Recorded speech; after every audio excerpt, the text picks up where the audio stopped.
Local programming on KRWG Public Media made possible in part by viewers like you. Thank you.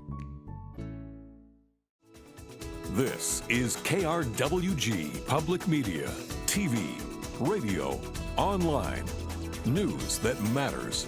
Now, across the Mesilla Valley and the borderland, the stories that shape our community. From the KRWG Broadcast Center at New Mexico State University, this is Newsmakers. Hello and welcome to Newsmakers. I'm Anthony Moreno.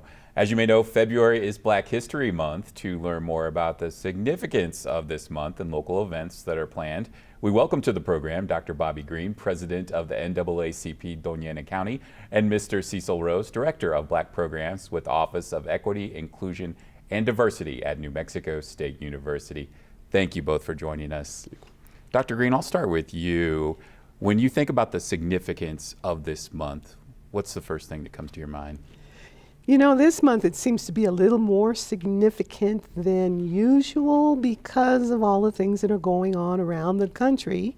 And I think that when you look back at the history and where we have come from, we have always had to fight to overcome Jim Crow laws and, you know, the Civil Rights Act of 1964. And so we are in a fight right now. And I think, you know, we know that we need to fight.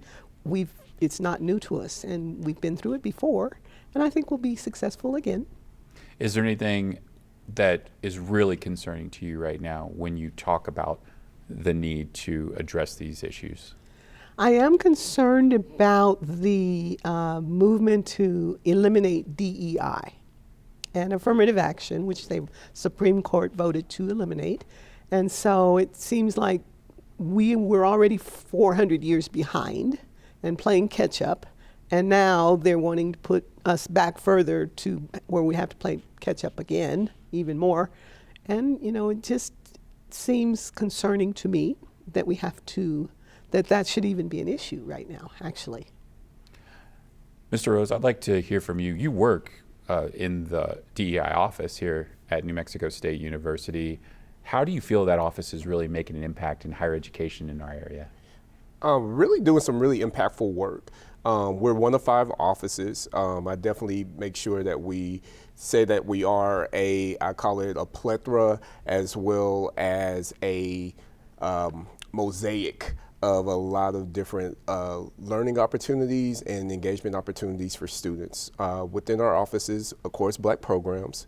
We also have an Asian Pacific Islander office, an American Indian programs office, Latin American programs office, and a LGBT plus programs office. So the work that we do, we want to be able to what we call build global citizens. And in that global citizenship, we want to make sure that one, that they are aware of what goes on in the world. There are going to be challenges. There are going to be instances whereas people may not understand their identities, perspectives, or the way that they operate, but we want to make sure that they're equipped, successful, and also really valued thought partners when they engage with our offices.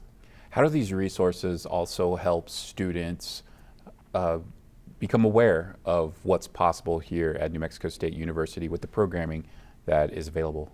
What I call, like when I talk with our administrators, which we have a phenomenal group of administrators, from Dr. Linda Schultz, who serves as our VP of Equity, Inclusion, and Diversity, and also with our new Assistant Vice President, Mariana Ortega, who serves as the Assistant VP for Diversity Initiatives. As a collective with the administration and our directors, we want to be able to say, once a student enters here, the education piece is there. Once a student engages here, we want to say the connection is there. And then once the student leaves here, we want to say that the community that they encountered can be translated into their workforce, into their personal lives, and to whoever they come in contact with.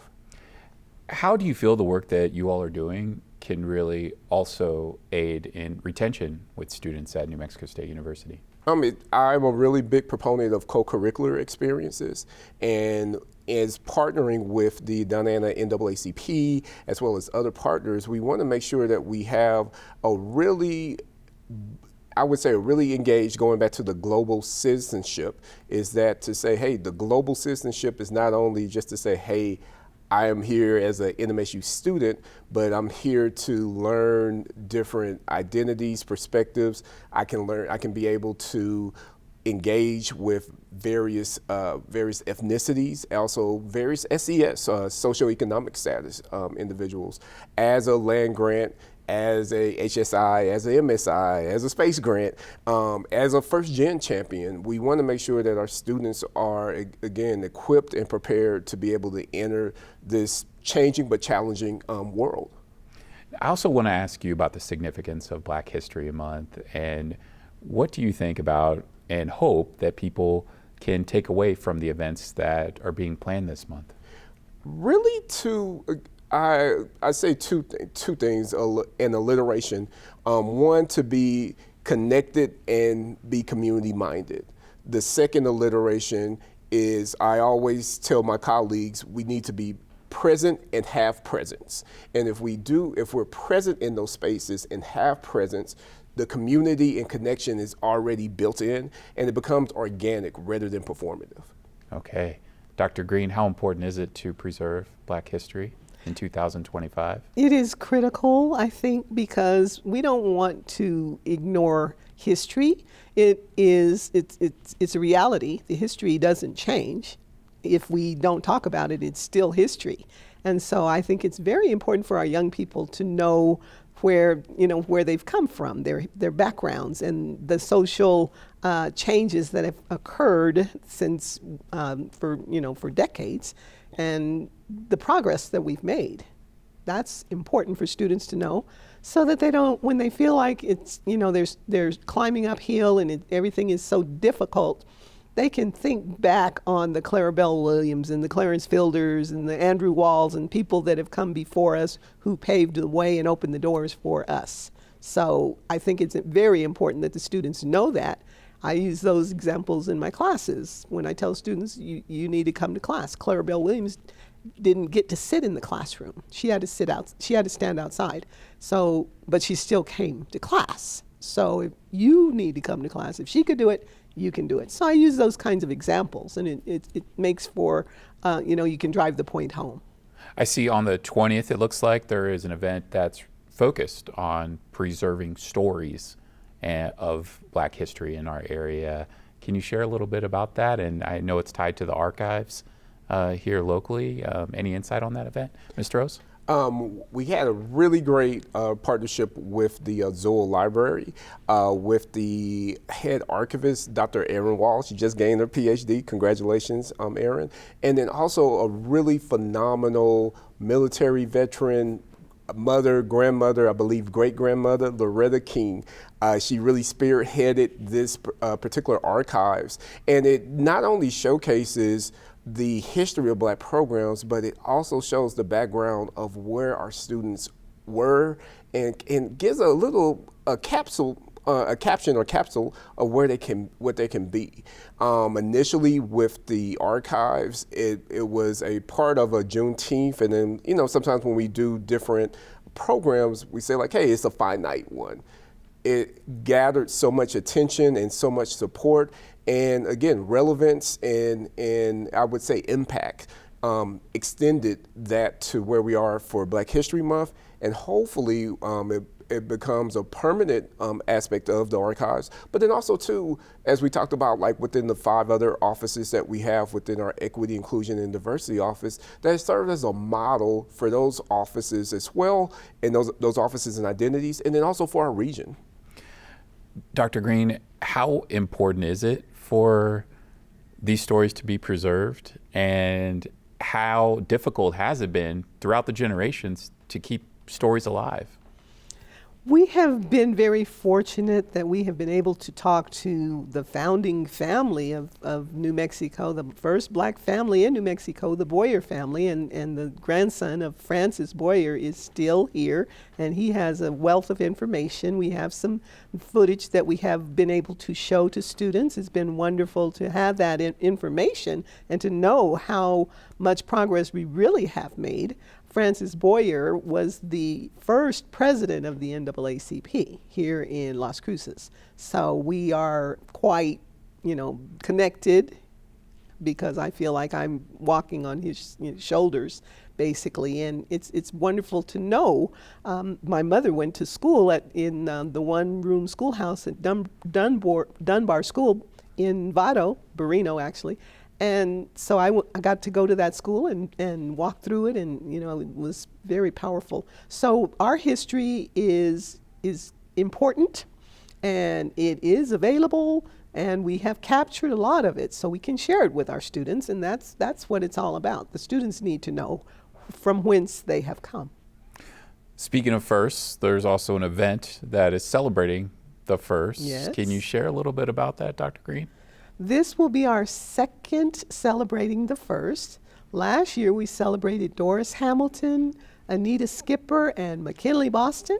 This year we are celebrating Fred Young, who's a Hall of Famer, and the late great Ambassador Delano Lewis, and former county manager Julia Brown, all very accomplished, all of whom have made incredible strides against the odds. And so we want to recognize those accomplishments. And it's a good thing for the students to see. This guy was an ambassador. He grew up, from small, humble beginnings, and now, he became the ambassador, the first president of NPR. So it's inspiring, I believe. And I think the students find it inspiring too. Oh yeah, we've been, of course, lucky to have the late ambassador here Yes. on our program, and interviewed him over the years. And I'd like to hear from you, Mr. Rose. What are some of the things you're looking forward to with this event, and perhaps what can students take away from attending an event like that, celebrating the firsts? As we talked about earlier about identities, you have Fred Young, student athlete past, student athlete present. You have Julia Brown, again, an accomplished individual, an African-American woman, she's still living.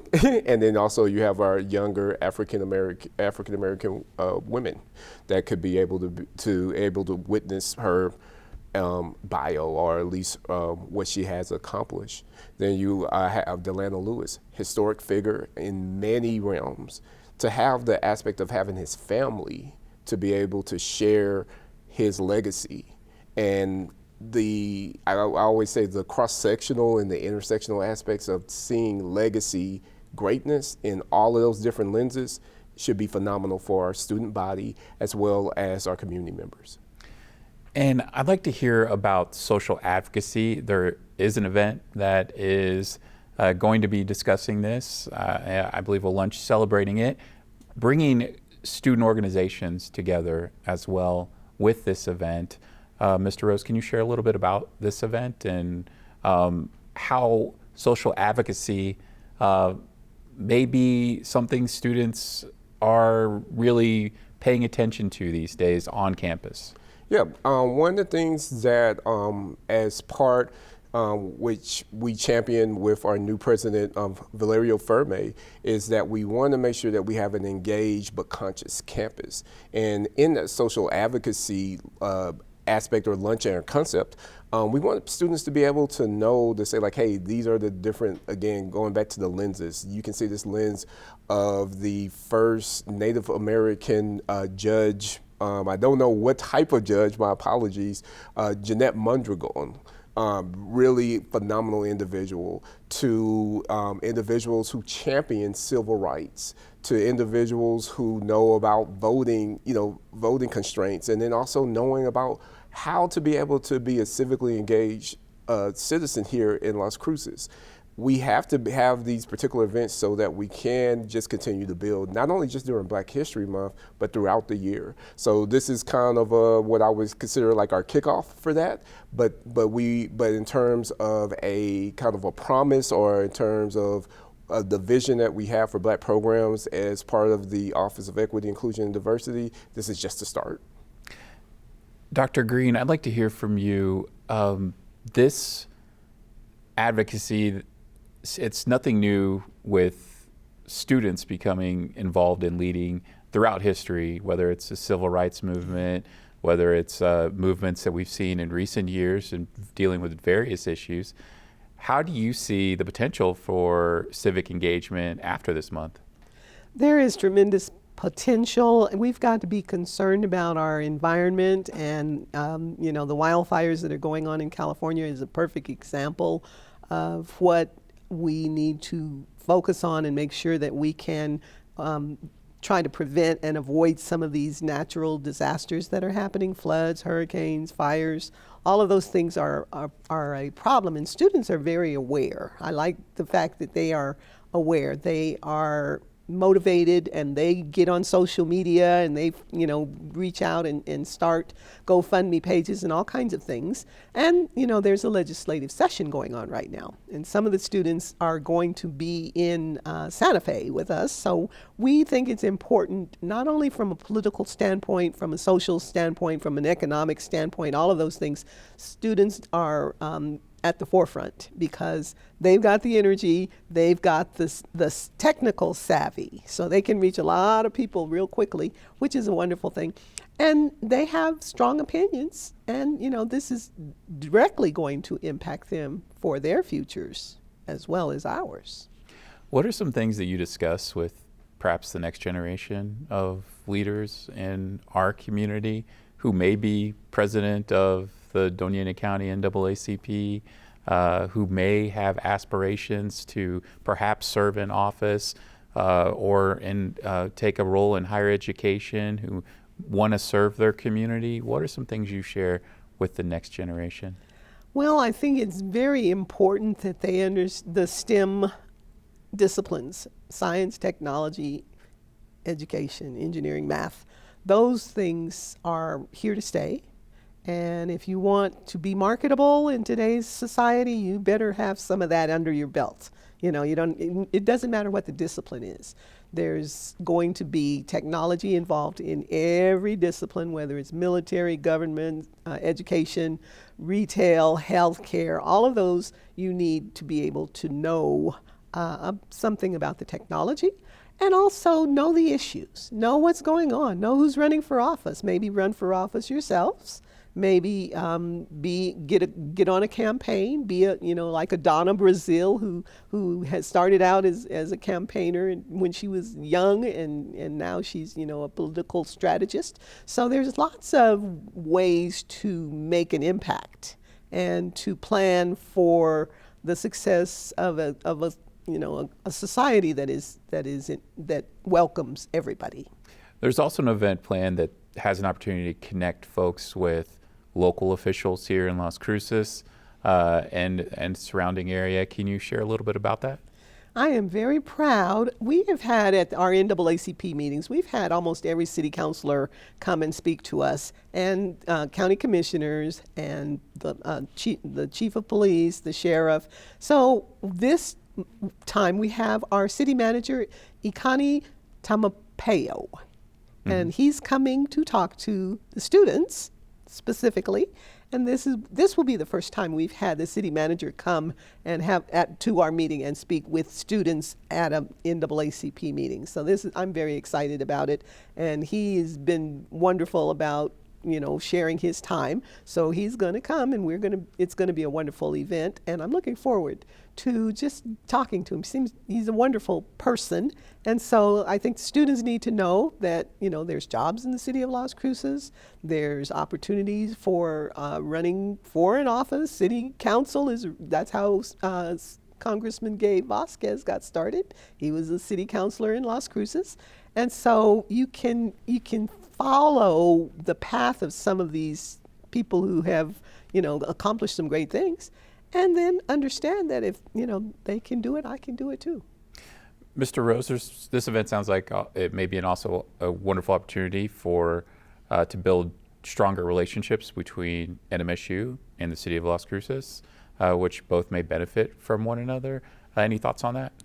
Yeah, one of the things that I always tell students is like their college experience is similar to a laboratory, and in that laboratory we want them to be able to say like, what's the work that they're doing not only in class, but also outside of class. And when we have our students here, whether if they're undergrad, graduate, if they're visiting professors or adjuncts, or just saying like, hey, I ended up in Las Cruces and I don't know what to do, we want the city to be a special place for them, in that special place and special time for them. 4 or 5 years go by fast, and we don't want them to say like, hey, I've been here, got a degree, have my Bachelor of Arts, Bachelor of Science, or Bachelor of whatsoever, or graduate degree, and not really said like, hey, I was engaged with campus, I was engaged with the city, I was engaged with Doña County, I was engaged with the region, southern New Mexico. I believe that this is a great opportunity as for current as well as future students to really embrace this area as one, not only NMSU as potentially the flagship of southern New Mexico, but also to be able to say, hey, in this time here, I was able to go to this place in Las Cruces. I was able to engage with this individual here that I never would have. I've got to explore the aspects of not only the mountains, but also Mesilla and downtown and maybe some of the local eateries that they have here in Las Cruces. One event that I found really interesting is the Black student experience abroad. Can you share a little bit about what that program may aim to share with folks? Yes, as a big champion of students, everyone knows, personally and professionally, know that I'm a huge champion.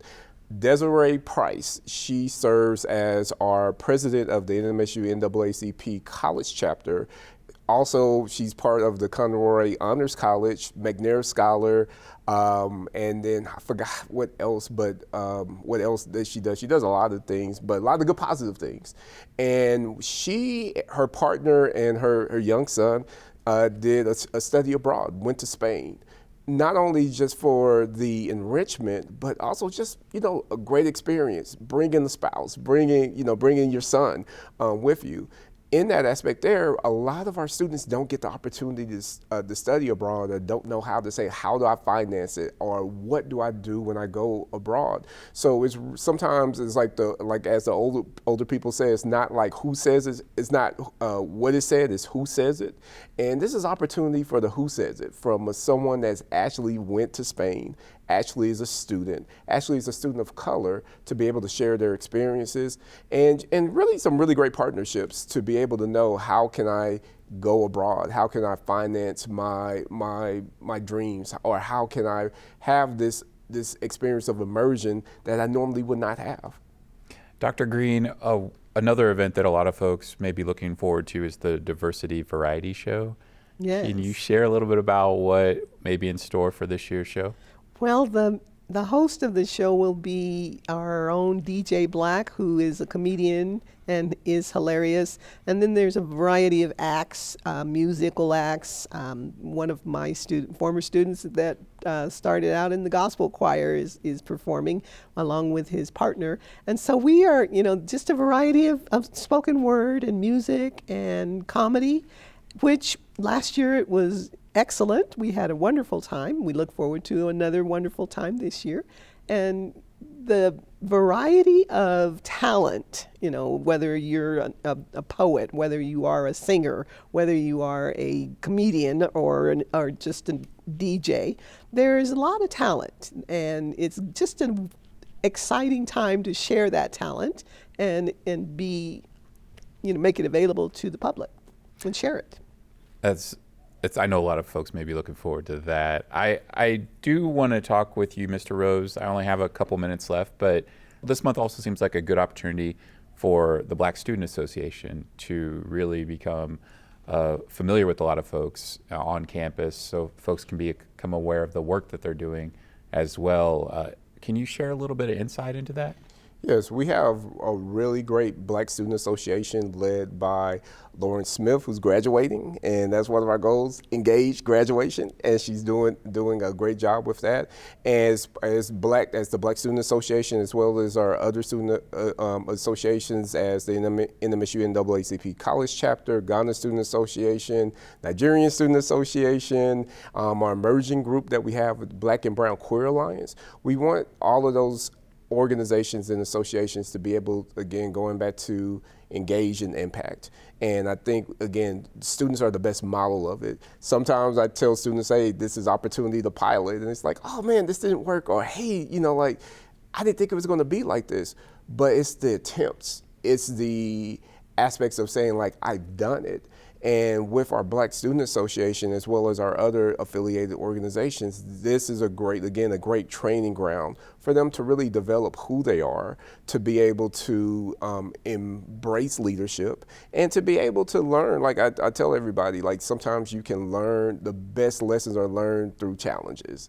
Every day it can be a challenge, but in those spaces, you have a group, you have a contingent, you have a cohort that's supportive in that journey.